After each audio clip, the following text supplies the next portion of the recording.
जय गुरु महाराज की। आज मैं आया हूँ हमारी टीम के साथ में अद्वैत आश्रम हरबावता, जो हमारे निवाई उपखंड क्षेत्र में टोंक ज़िले में है।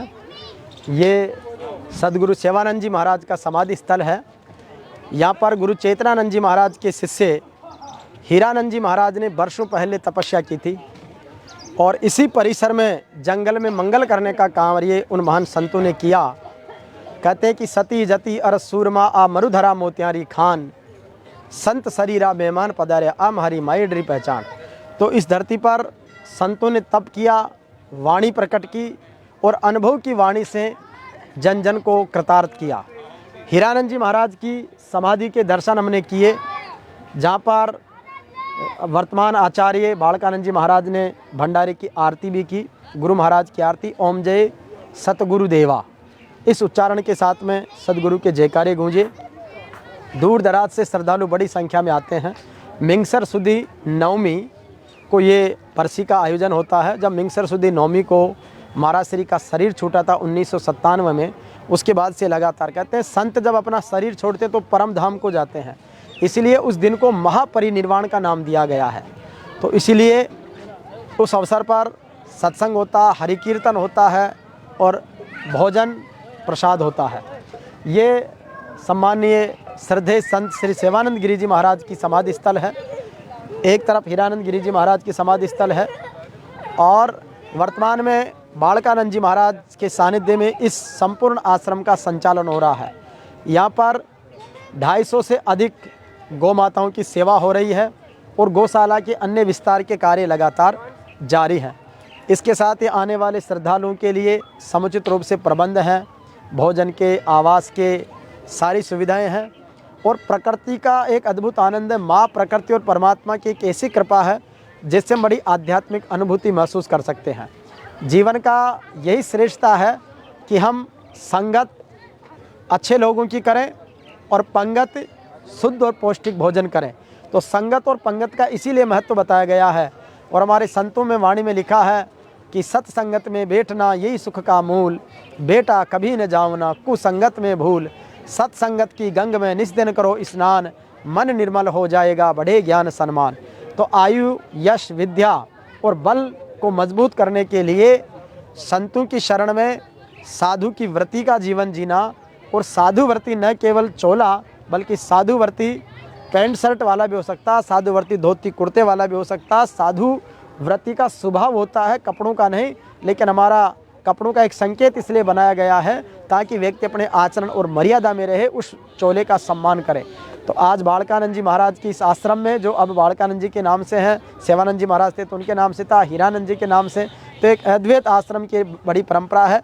अद्वैत का तात्पर्य शिव उपासना से माना गया है, इसलिए यहाँ का जो संबोधन होता है या तो जय गुरु महाराज की, ओम नमः शिवाय, ओम नमो नारायण के नाम से पुकारा जाता है, हरिओम के नाम से जाना जाता है। तो निश्चित रूप से ये सब आज देखकर बड़ी दिव्य आनंद की अनुभूति हुई।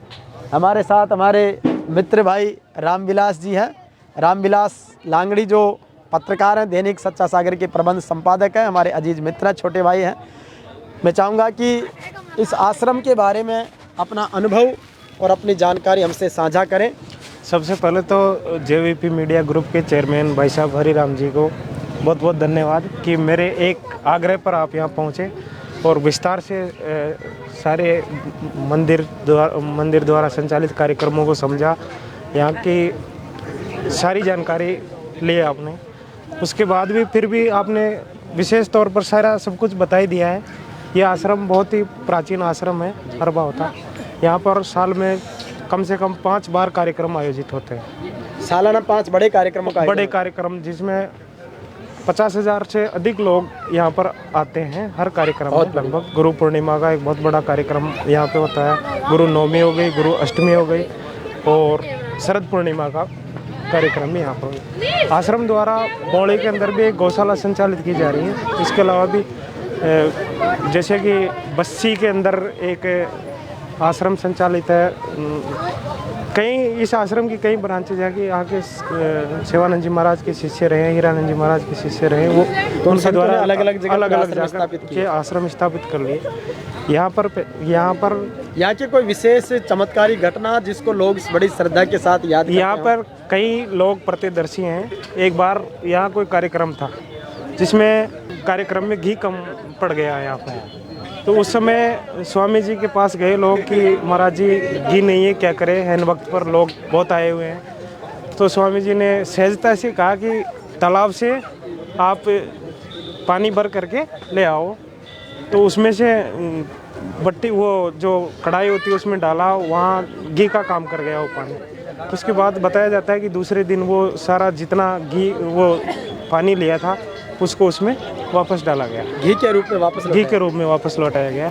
ये एक चमत्कार है। स्वामी जी काफ़ी सहज सौम्य व्यवहार के थे, जो लोगों को यही प्रेरणा देते थे। यहाँ ग्रामीण क्षेत्र के अधिकतर लोग हैं जिनको यही प्रेरणा देते थे कि शराब नहीं पीनी है, जो कुकर्ते हैं वो नहीं करने हैं, अनावश्यक खर्चा नहीं करना है फालतू का, मतलब एक सामाजिक प्रेरणा दी। अंधविश्वासों पर महाराज जी ने हमेशा उनको दूर रखा, अंधविश्वासों से।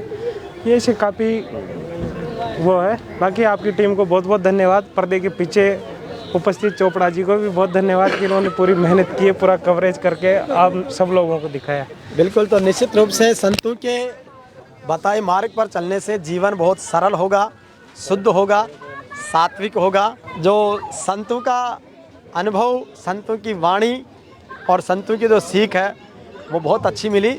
और इस पूरे दिव्य धाम के दर्शन करके उधर पंगत प्रसादी चल रही है, जहाँ पर हजारों लोग पंगत प्रसादी ग्रहण कर रहे हैं। और भोजन का यही महत्व है कि वो शुद्ध हो, और इसीलिए संतों के चढ़ाई हुई भेंट भी अपने जीवन की शुद्ध कमाई का हिस्सा होनी चाहिए, ताकि शुद्धता और सत्यता, न्याय निष्ठा बढ़े